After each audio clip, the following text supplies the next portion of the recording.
Well, we're just getting started. So, like I always try to do, I wanted to just talk a little bit about what we did last week. Our topic for last week.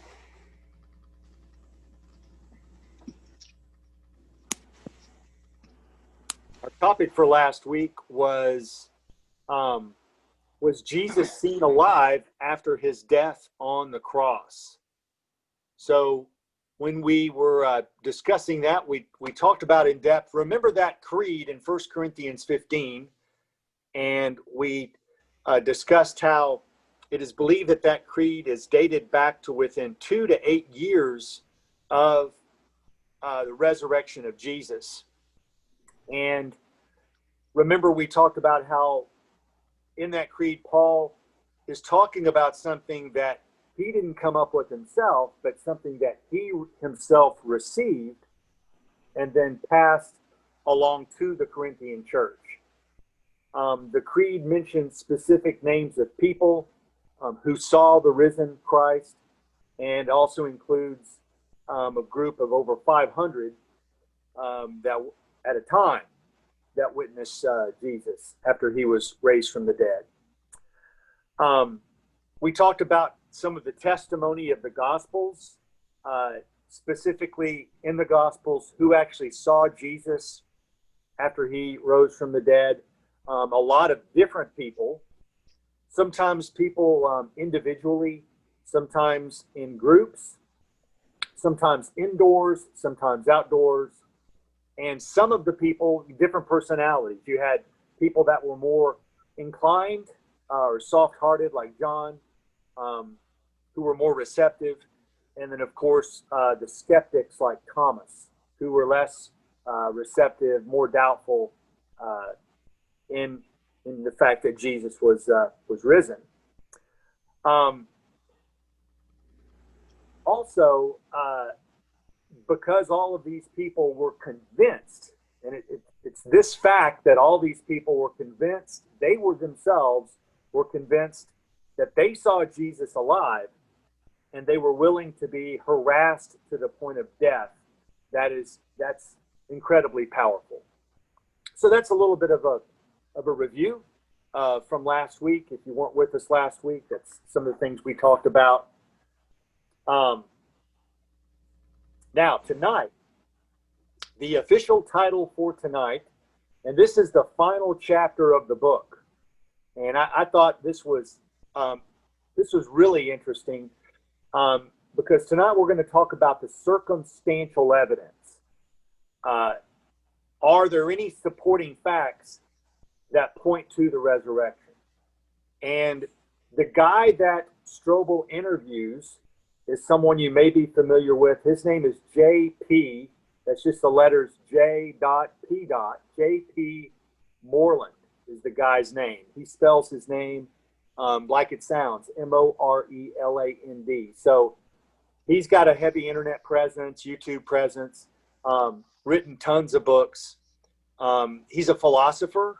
His background is he's got a degree in chemistry, so he's got a lot of science, but his specialty is philosophy, and he's real sharp guy, J.P. Moreland. So I wanted to start out by just explaining, because when we think about circumstantial evidence, what exactly is circumstantial evidence? So I wanted to read just exactly when you think about circumstantial evidence, this is how it was described in the book. So you also have eyewitness testimony, right? Now think of like in a court of law. So eyewitness testimony is called direct evidence because people describe under oath how they personally saw the defendant commit the crime. While this is often compelling, it can sometimes be subject to faded memories, prejudices, and even outright fabrication or lies. In contrast to that, you've got circumstantial evidence. And so circumstantial evidence is made up of indirect facts from which inferences can be rationally drawn. I like the way that's put. I'll repeat it. Circumstantial evidence is made up of indirect facts from which inferences can be rationally drawn. Its cumulative effect can be every bit as strong, and in many instances, even more potent than eyewitness accounts. Now, the example Strobel uses, and it's something all of us, I think, will remember, is the Oklahoma City bomber, Timothy McVeigh. He was actually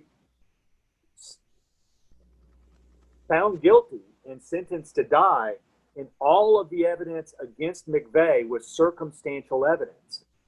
Nobody saw him. Nobody was an eyewitness to what he did, but all of them, they went in, and I won't get into all the details. It's just something we don't have time for. But most of us remember that dreadful, the Oklahoma City bombing and Timothy McVeigh. He was sentenced to death because of circumstantial evidence. Everything, the lawyers, the prosecuting attorneys put together all of these circumstantial evidences that led to his conviction. So I thought that was interesting. So Strobel starts out just a real simple question to Moreland. He says, "Can you give me 5 pieces of circumstantial evidence that convince you that Jesus rose from the dead?" That's pretty simple, pretty straightforward. So the rest of tonight, I'm just going to go through, it won't take that long. I'm just going to go through each of these 5 and just summarize for you Moreland's response to Strobel. And I thought this was really interesting. It's an interesting study. So the first one he came up with is something kind of like the creed that we talk about in Corinthians with Paul. It's something we've talked about before, and that's okay. And that's the disciples died for their beliefs. So that's number one. That's the number one piece of circumstantial evidence given by Moreland. And he said that when Jesus was crucified, what happened to all of his followers, all of his disciples? They were discouraged and depressed. And remember back then, they believed that anybody who was crucified, the way Jesus was crucified, was accursed by God. Actually, the scriptures teach that cursed is anyone that's hung from a tree. So they had been taught that God would not let the Messiah to suffer death. So when Jesus was put in the tomb after he was obviously killed on the Roman cross, they just dispersed and went back to their own lives. Dejected, dispersed, depressed. Then in a very short order of time, we see them suddenly abandoning their fish nets, right? Their occupations, whatever it is they did, they went back to, and they regathered. And then what did they do when they regathered? They began spreading the message that Jesus was the Messiah who died and returned to life and was seen by them. And they were willing to do this. And here's kind of a key takeaway to this first point that Moreland makes, and it's a good one. They did this stuff without any payoff from any human point of view whatsoever. And if you just think about people, why do people make stuff up? Why do people lie and come up with stories and try to start movements and religions? And when you think about this, there's 4 main motivations that people have to make stuff up. Y'all can probably pop these off really quickly. We're all human, and we think about, what can I do to get more of this? Money, right? Money's probably number 1. Power, sex, and pride. Your ego, right? Feeding that ego. So money, power, sex, and pride. The Bible talks about that. The Bible talks about these things that kind of motivate the sinful nature of man. Well, those 4 things, did the disciples, the early Christians, were they going to get any of that? by making this stuff up, making up this story about Jesus and pushing this new religion.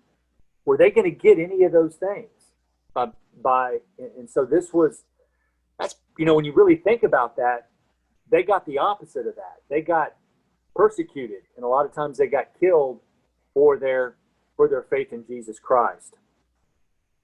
I've got a note here, something on page 248 that I wanted to share with you that I thought was good. In this,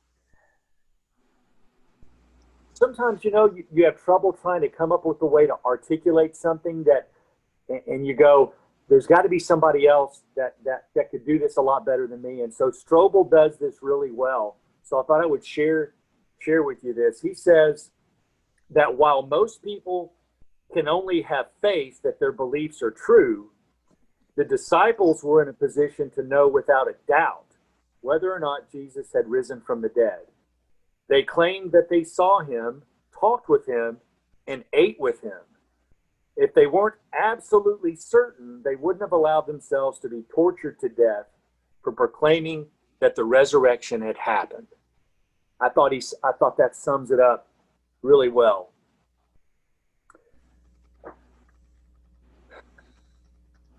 So the second piece of circumstantial evidence we'll talk about, and feel free, guys, if you want to interrupt me and make a point or ask a question, please feel free to do so. I've got a lot of notes. I'm going like, man, I want to make sure I get to all the good stuff here. So number 2 was the conversion of skeptics. So remember that you had people that came to Christianity who beforehand were very antagonistic against Christianity. And so you had these hardened skeptics who didn't believe in Christ prior to his resurrection and were dead set against Christianity. We probably, each of y'all out there in this class, probably know someone personally in your life that is like that. I know a bunch. And sometimes I beat myself up because I'm going, man, there is nothing I can do. I've tried everything. And this person is a knucklehead. And you go, don't they get it? And so you read about some of these people, a couple I'm going to mention here, and you're going, if this could happen to this person, I'm not going to give up hope. I'm going to keep praying. So probably you guys, before I even mention these names, you know who I'm going to talk about. The first one specifically is James, the brother of Jesus. So J.P. Moreland specifically brings James up. So remember when you read the Gospels and you hear about the family of Jesus, his brothers, his sisters, and including James. He had a brother named James who they were actually, when you read about their take on Jesus, their brother, they were embarrassed.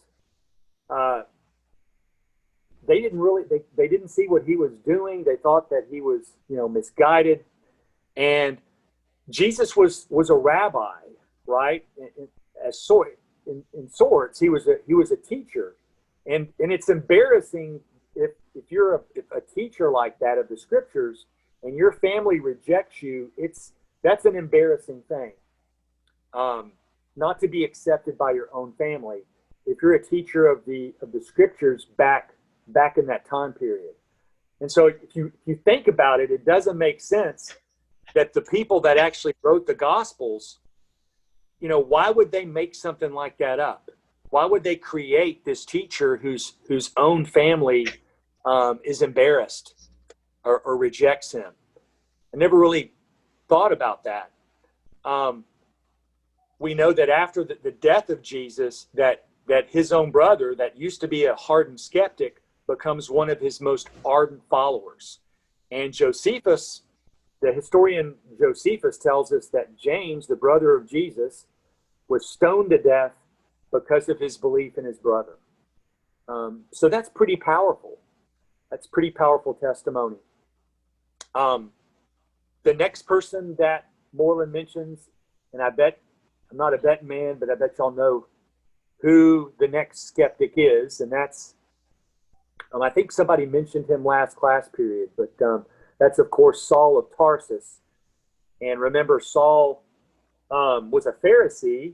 He basically was a PhD, if you want to say that, instructed at the feet of Gamaliel, and so he was a heavyweight, and he hated the idea of anything that would disrupt the Jewish traditions, the Mosaic law. He was like all the other Pharisees. He just couldn't stand it. It drove him crazy. And so he had Christians arrested, beaten, even executed. Remember, he was the one that when they were stoning Stephen, they laid their cloaks at the feet of Saul of Tarsus. So he was probably more of a skeptic than James. Now, it's interesting that Strobel, as J.P. Moreland is making his case, Strobel interjects and says, now, wait just a second. There's this guy named Michael Martin, and atheist, and says that Muhammad's conversion, he makes the case that Muhammad's conversion to Islam could be used as evidence for the truth that Jesus was not resurrected. Remember, Muslims deny the resurrection. So Martin's case, according to Strobel, is that it kind of cancels out the use of Saul's conversion, that they kind of cancel each other out. Moreland pushes back and does a pretty good job. He says, hold on just a second. You're comparing apples and oranges here. They're and probably, if y'all know anything about Islam at all, as far as Muhammad and his experience and how he founded that religion, and you compare that to Christianity, they're not the same. And so remember, Muhammad had his experience came in a cave with no other eyewitnesses. So he was totally by himself, and nobody else saw this. Nobody else experienced this. It was strictly Muhammad. Muhammad offered no miraculous signs to certify anything about his story, his account. Remember that Islam was spread by warfare and conquest. It was conversion by the sword. And we all know how Christianity spread. This next point that Moreland makes is really, really powerful. He says that Christians claim to see public events that others saw as well. And this is the kicker. He says, things that occurred outside their minds, not just in their minds. That's a really good line. I thought that was really, really good. So I'll say that again. They claim and these things that they saw that occurred outside their minds, not just inside their minds, like Muhammad. I always go back to Paul and Agrippa, where he says, these things are true. They weren't done in a corner. You believe the prophets. I know that you do. That's so powerful.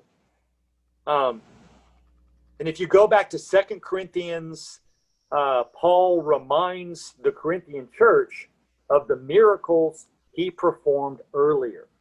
Now think about that. If Paul hadn't performed those miracles like he said he did, he wouldn't dare make that statement, because there's a lot of people out there that would go, whoa. What? Did Paul really? Paul didn't perform any miracles. So there's checks and balances with Christianity, whereas with Islam, you're basically depending upon the single account of a very charismatic leader who basically has, you can only trust what he tells you. It was done in a cave. So,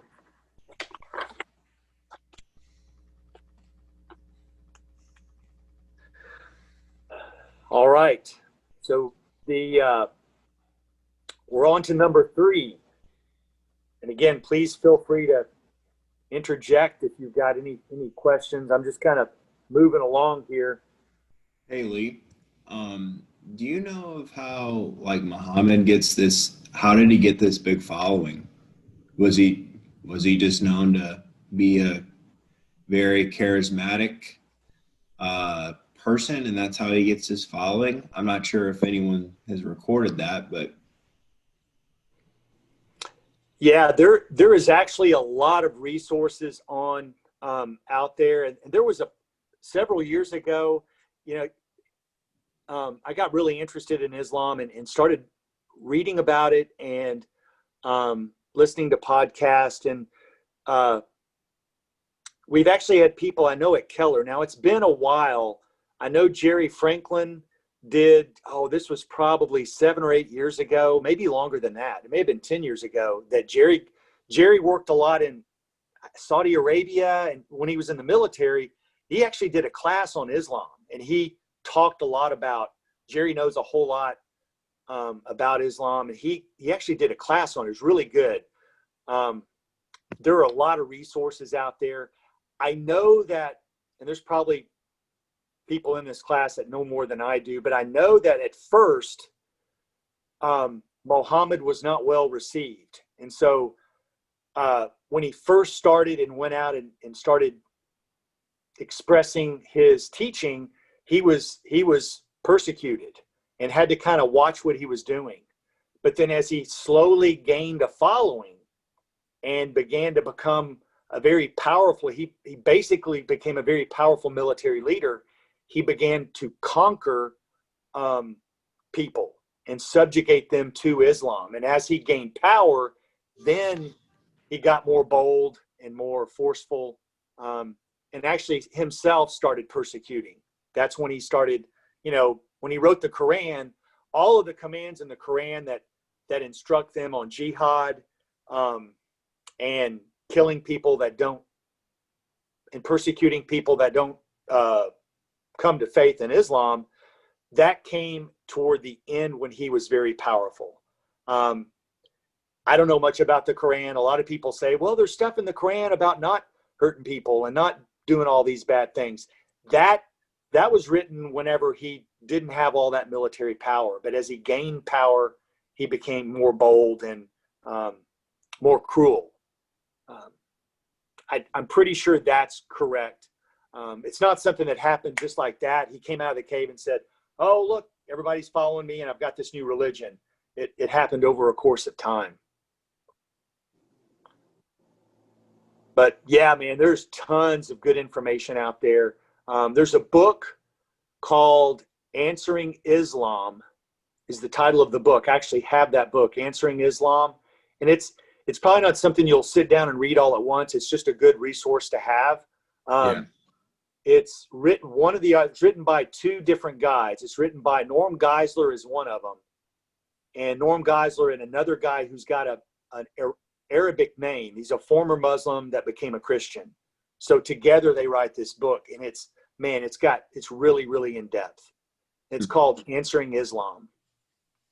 So it's good. Cool. Thanks. Yeah, thank you. So the third circumstantial evidence that J.P. Moreland brings up is, it's titled Changes to Key Social Structures. And when I got to this part of the chapter, I was a little bit perplexed. I'm going, I wonder what he means by that. Changes to key social structures. So one thing to keep in mind was that the Jews had been persecuted for about 700 years. And if you think about who all persecuted the Jews, we think about the Babylonians, the Assyrians, Egyptians, Persians, Greeks, Romans. not only were they persecuted for a long time, but they were widely dispersed. Remember, the Jews got carted off all these different places and were dispersed among the nations, all over the world. Despite this, to this day, Jews are able to maintain their identity and their heritage. And if you think about a lot of people that were contemporary, a lot of the, think about the Babylonians, the Persians, now there's a lot of them, the Hittites, a lot of people that now don't even exist. They were conquered and then they kind of blended in with the conquering nation and they disappeared. Whereas the Jews have been able to hold on to their identity. And Moreland listed 5 of these social structures. And we're all familiar with these just from the Bible: animal sacrifice, the keeping of the Mosaic laws, the keeping of the Sabbath, the idea of monotheism. And I know that even back in the Old Testament, there's a good argument that the Jews had this idea of, the triune nature of God, but they didn't really expect God to take on human form. That the idea of God himself becoming human, that probably would have been heresy to most Jews. So this monotheistic idea was one. And then the last one was this belief that the coming Messiah would be a political leader who would destroy the Roman armies, right? So if the Messiah came, they expected that Messiah to destroy Rome and to bring back Jewish rule. And so these are the 5 social structures that J.P. Moreland brings out in this particular argument. And what he says is that Jesus basically takes and disrupts all of that. So the way Moreland puts it, he says, how can you possibly explain why in such a short period of time that not just one person, not just one Jew, but an entire community of maybe at least 10,000 Jews were willing to give up those 5 pillars, those 5 social structures that had served them theologically and sociologically for centuries. Basically, in one fell swoop, Jesus Christ did that. And that's really powerful, that you have one person that comes along. And they kind of went back and forth. Moreland and Strobel go back and forth. And Moreland makes a point that Americans today, people today, don't understand just how powerful those 5 things were to the Jews. The animal sacrifice, the keeping of, Moses. We know that Moses was sacred to the Jews. The keeping of the Sabbath, the solid monotheistic idea, and then of course that belief that the Messiah would be an earthly ruler, not a spiritual savior, and that's pretty powerful. So that's number 3, the fact that Jesus was able to be a catalyst for such a incredible, drastic, radical change in the Jewish social structures. Number 4, I thought was interesting as well, because it's 2 things that we hold very dear in the church. And so the 4th circumstantial evidence for the risen Jesus, and I think y'all will find this to be really interesting, is Moreland says is communion and baptism. And when I first saw this one, I'm going, this is going to be interesting. So how are communion and baptism, how are they good circumstantial evidences for Jesus and what he did? And And right when Moreland brings this up in the book, Strobel immediately pushes back and says, hold on just a second. All religions, Buddhism, Hinduism, Islam, Christianity, Judaism, blah, blah, all keep going. All religions have rituals and practices. And you're saying communion and baptism. Those are just practices of Christianity. What are you talking about? And so Moreland kind of calms him down and says, hang on, let me explain. So talks about communion first. So I want y'all to think about, and I'm just going to use the example that Moreland used in the book, and that is, just think if you had a group of people who were just absolutely crazy about John F. Kennedy, JFK. Just not a fan club, but I mean just obsessed with JFK. So these people, let's say they met periodically to talk about and to admire JFK. And what are some of the things they might do or talk about or discuss? You know, they might talk about what he did with Russia, you know, the showdown, the Cuban showdown, the missile crisis. Might talk about what he did with civil rights. Might talk about what he did with challenging the, you know, space exploration, getting a man to the moon before the end of the decade. They probably wouldn't celebrate. Now, they may talk about, but they probably wouldn't celebrate his murder. Now, I saw that I'm going, I know what he's getting to. I know where he's going with this. That's what we do. We celebrate through communion the blood and the flesh of Jesus Christ. We celebrate and remember his death. And when you really think about that, and that is very unique, and it doesn't make a lot of sense. But here's the thing. I say that because here's the thing that Moreland says, the point he makes is that Jesus Christ in his death conquered death for all of us. And his death is celebrated because they saw him alive and he defeated death. That's why they're able to celebrate the death. And when I thought about that, I took pause, and it helped me to really appreciate the Lord's Supper, is that we're actually celebrating and remembering every week the blood, the brutality of Jesus. And we can do that because he's no longer there. He's at the right side of the Father. And when one of us dies, when one of our loved ones die, we don't despair because we know Jesus was resurrected. We're going to be resurrected. And that clicked for me when he made that point with communion. I thought, man, that's a really, really good point. Now, he does the same thing with baptism, which I want y'all to think about baptism. Baptism is a lot like communion. Now, it takes place once, right, for a Christian when they make up their own mind and decide they want to follow Jesus and become a Christian. But our baptism, like communion,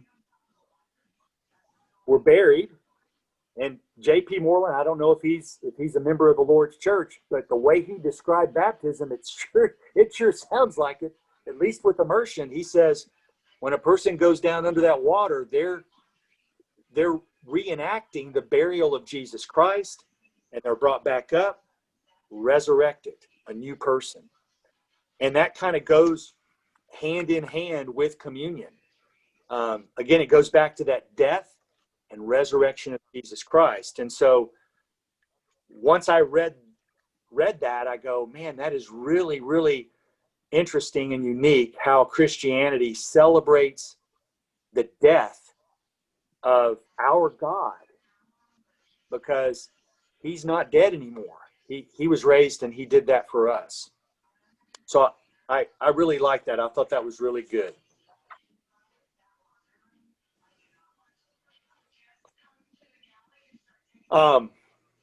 he also made the point that the cool thing about Christianity and communion, of course, he called them sacraments. I guess that's just a word people sometimes used for those things. But he said the sacraments of communion and baptism, they can be dated very early on, back to the very, very beginning of the inception of the church. And so because of that, you're not going to have any legends or corruption.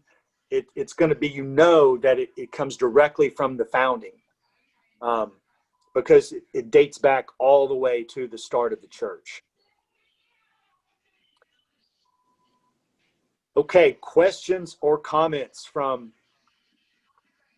any of you guys? I was going quickly and didn't pause a lot because I wanted to make sure and get through. I was excited to get through this with y'all, but y'all have any questions or comments? Yeah, I have a comment. I admired what you just said. The response you got, although understandable, doesn't give the accolades to what you said that it should. When we consider what Christ went through, we have a tendency to think of baptism as that is a procedure that we go through. And when we get done, then we're told that we are saved, which is a good thing. It's better than the opposite. But I'm not sure we really comprehend the action of the baptism to its true meaning. When Christ was crucified, he went through a great deal of pain, a pain that I wouldn't want to have to endure. He ultimately gave up his physical body because of this pain and the sacrifice. And as a result, he went into death. He went into the prison of death.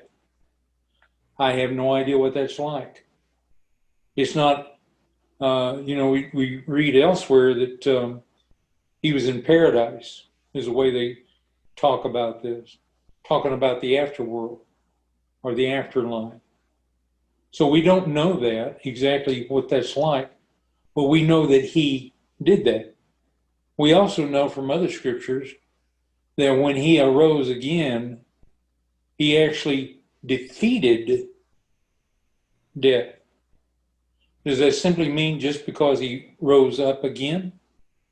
I don't know. I suspect that there was a lot more going on in that struggle, in that ultimate winning, than just simply he went on the other side.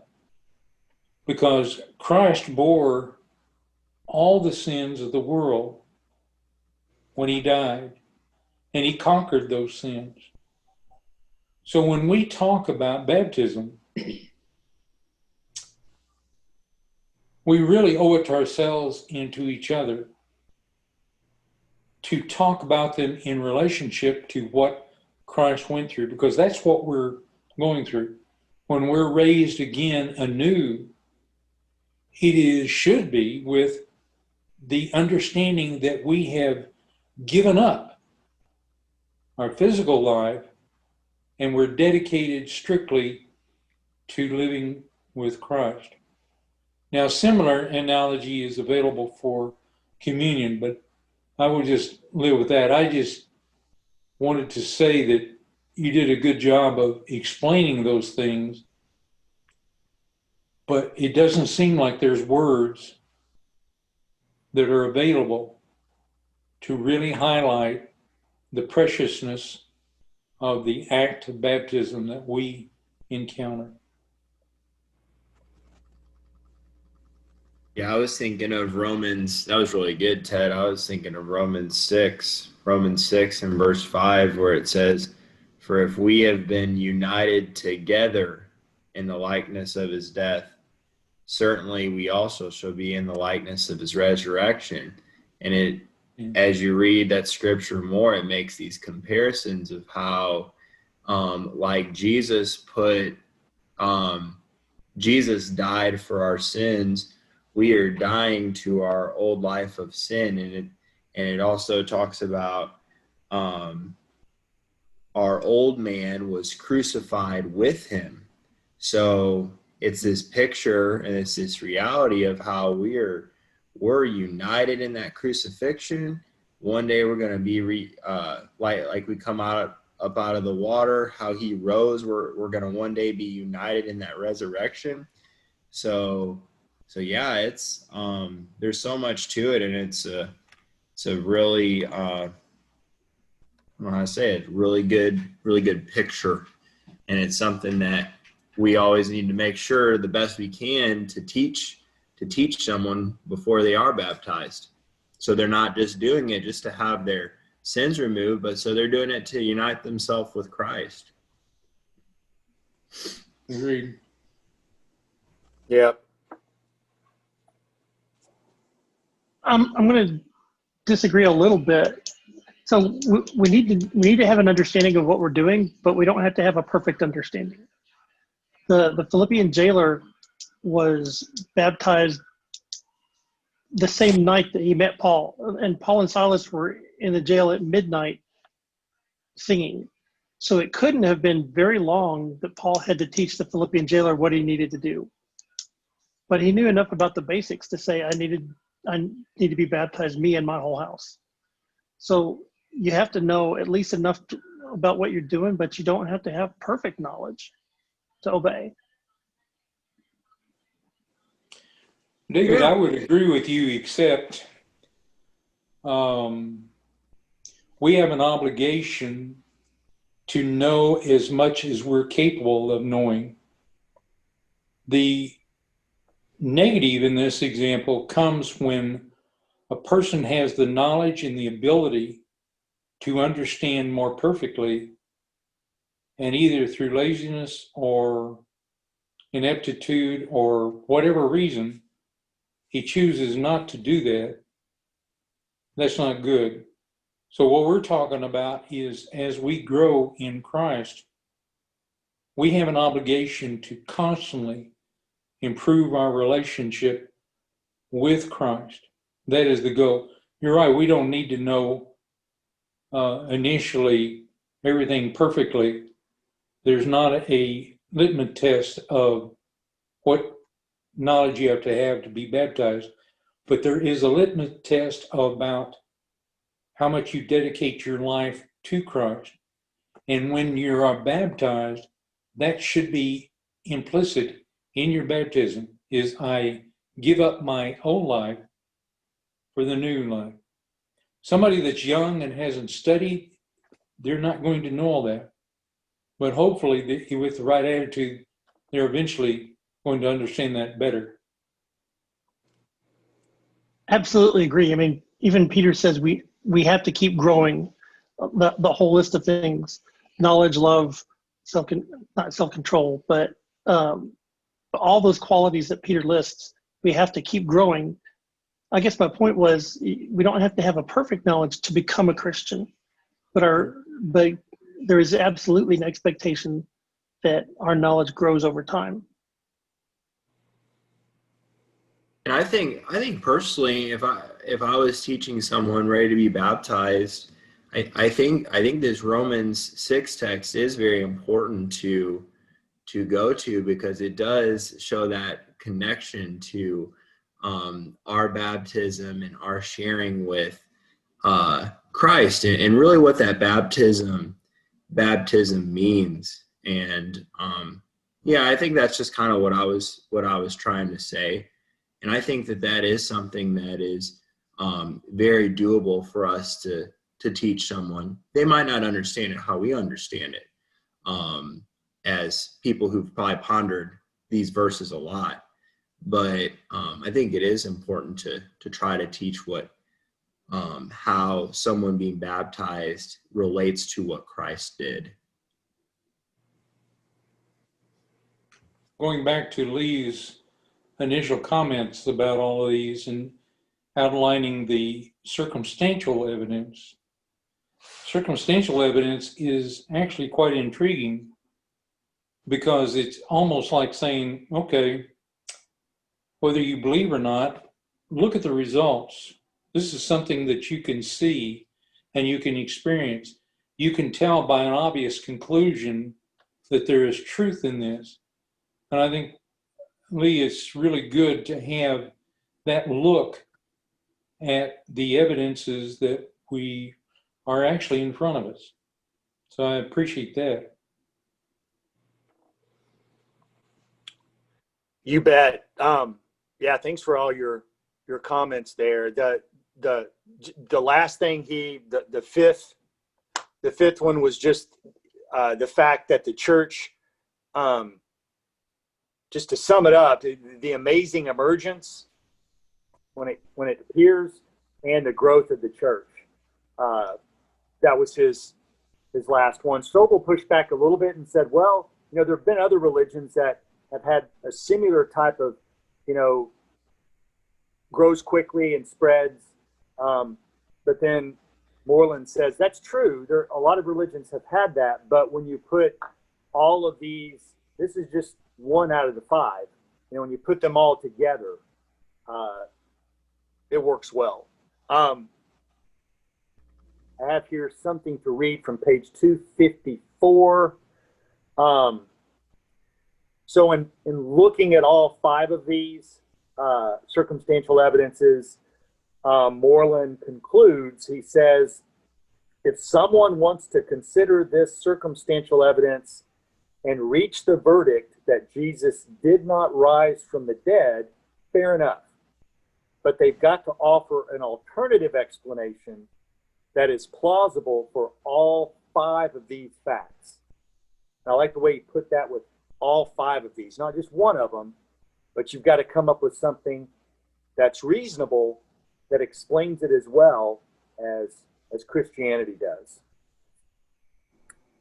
So I got in all five. I feel good. And yeah, I definitely appreciate y'all's insights as well on baptism and the other things that y'all brought up. Does anybody have anything else? I'm curious what other religion has the removal of sin through the death of a person to spend a perfect environment in eternity after life. Ted, that is a really good question. And I remember listening to a podcast. It was with one of the guys I listen to all the time. Somebody asked that question, and somebody was making the argument that Christianity is the only religion that actually does what you say. And then somebody pushed back and brought up, there's some of these religions that are less well known, but sometimes you get these internet atheist types that will argue that there are some of these myths, these gods that aren't real well known, like Osiris is one of them, that Jesus is like a copycat that copies, that there are actually these gods that did some of the same things Jesus did. And when you go and start, an atheist will bring these up and use this as an argument. And for Christians who haven't researched it and you don't know the truth about Osiris and some of these other ancient myths, you'll go, oh, I never heard about that. I wonder if that's true.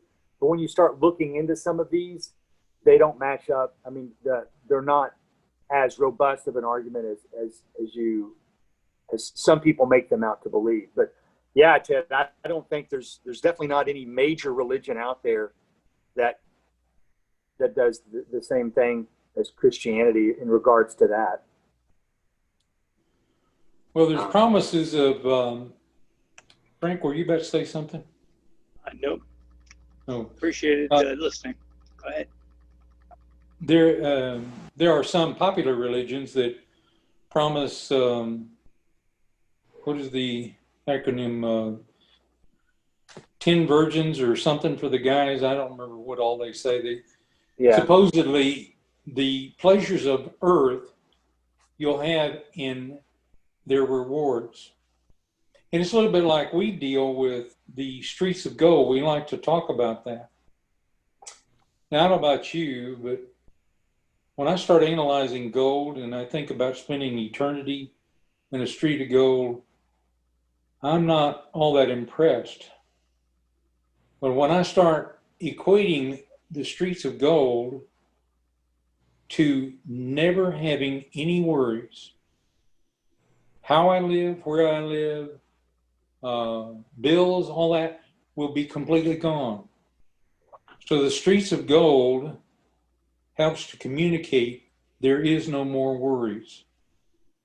I can spend my time doing nothing but saying to Lee and Dan and Frank and David, boy, I love being with you guys.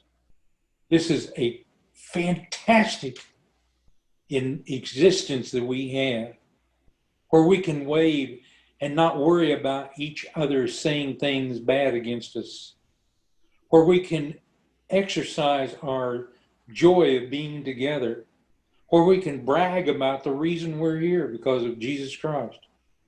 When we start looking at those things, that is the one and only opportunity that is available. Yeah, that's a good thing to think about, Ted. And and I think there's going to be something about being just in the presence of God, where it's just going to be so overwhelming that we're just going to want to do nothing. You read about these angels that all they do is just is say, "Glory, glory, Lord Almighty." That's all they do, because they're in the very presence of God, and they just can't help themselves. They're overwhelmed with a need to worship that being because of his greatness. And I can't imagine that, but I believe it. I believe that it's true. I believe that there is a God like that. So. On YouTube, I like to, on YouTube, you can get free concerts. Did you know that? You can get a lot of free things on YouTube. One of the most fantastic orchestras that you can get on YouTube is a orchestra by the name of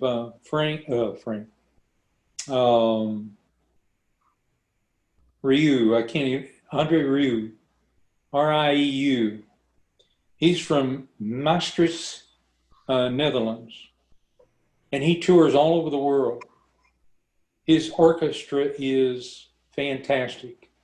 They put on excellent shows. Their musicians are experts. They play extremely well. And they don't play really highfalutin classical, even though they could. They will typically play very popular things, classical and otherwise.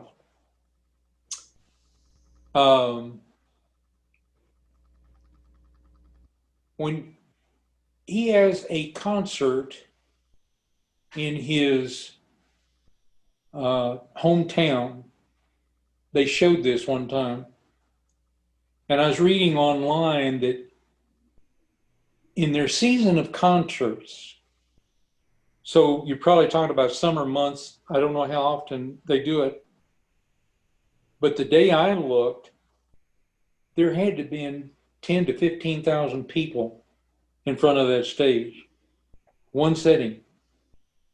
And their concerts for the season will handle up to 150,000 people. So I was looking at this. I mean, for me, it looked like there could have been 150,000 people there watching. But 150,000 people that were observing something that was very pleasurable to enjoy music. They were there because they were getting rewarded for what they went for. When we die and go to heaven, we're going to go and be rewarded for the reason we went there. And if you do that, you can't help but feel thrills within yourself, thinking about what a glorious sound that will be. And in heaven, there's got to be a million voices. Who knows what? And they don't sound like a million voices. They sound all like one. When you think about what is available to us, quoted earlier today was to live as Christ and to die as gain. An oft-quoted scripture. At any rate, I enjoyed your class, Lee. Thank you, Ted. Enjoyed. That's a good comparison there. I like that. You guys have a good night.